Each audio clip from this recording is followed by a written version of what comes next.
Good morning po mga boss. Welcome ulit sa aking channel, Anting Galing TV.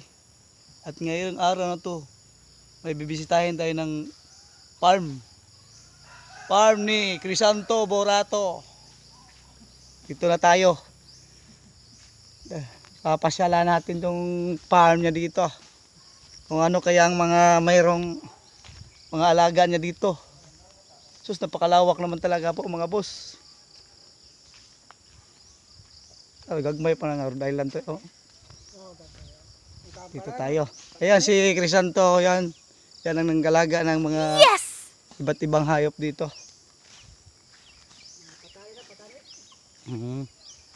Ayan po mga boss, oh, maraming manok sila, oh. Lapatani. Napakalawak na area mga boss.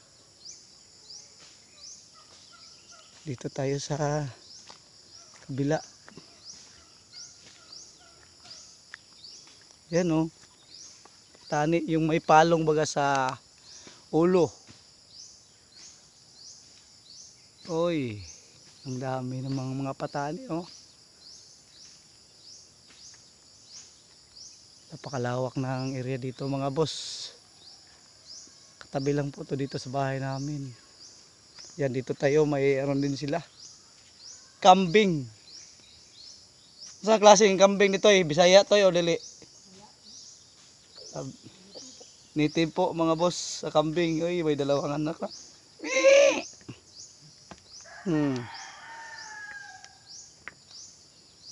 Yan, oh.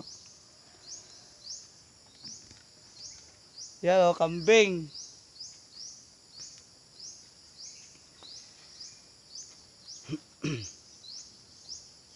Ayan po, isa, dalawa, tatlo.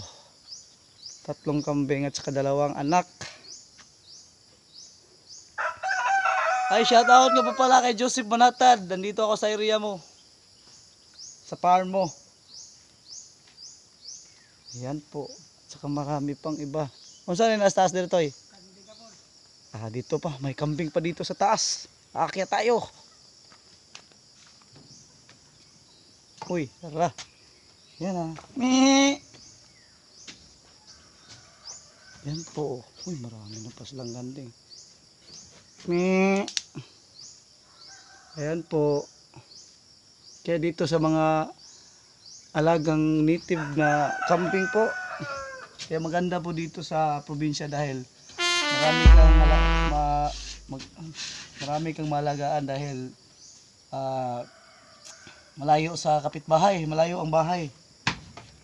Para na ring bundok, lapit sa bundok, ayan o. Saan ba tayo sa loob na ito, eh? Manok ya po. Dito pa tayo sa loob. May iba't ibang uri pa ng manok dito.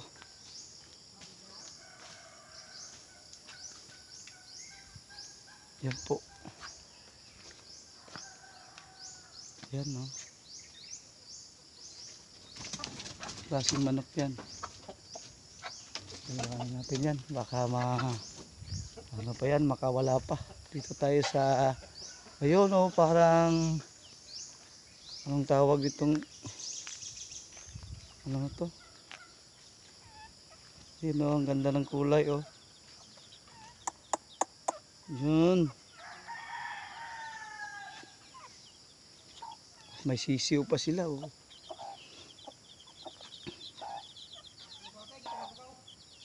Ah, dare. Yun, may sisiw. Black astrol to, ah. Ito, ang linis ng kulungan po mga boss. Daming sisiw, oh. 2, 4, 6, 15. 15.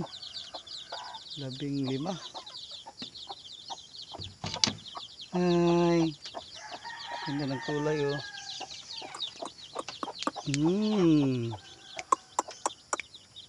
Rhode Island. Saka ito naman yung klase ng Rhode Island din po.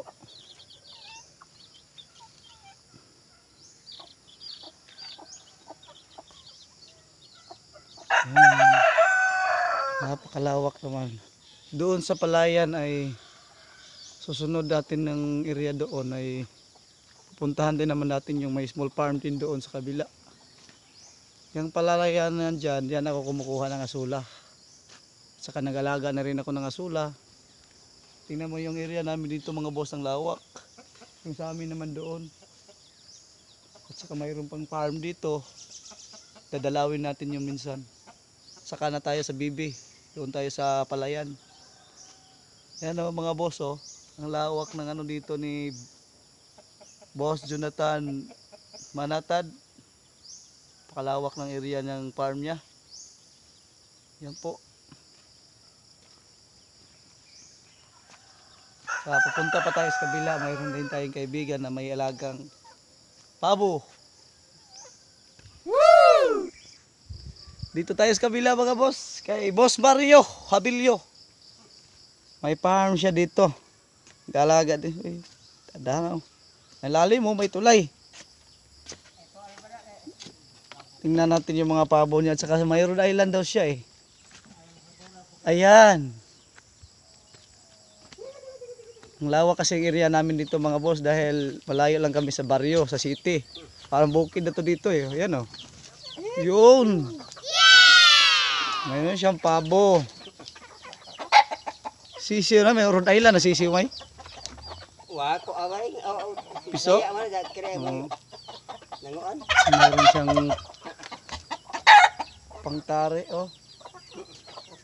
Yan pa, may mga sisiw. Yan. Dami. Yan po si Mario oh. Mayroon din siyang Rhode Island oh. Ilang piraso yung Rhode Island niya, may dalawa. Saka may sisiw pa dito oh. Yun. Lah. Yung pabo niya oh. Okay, dito na tayo mga boss. Salamat po mga boss.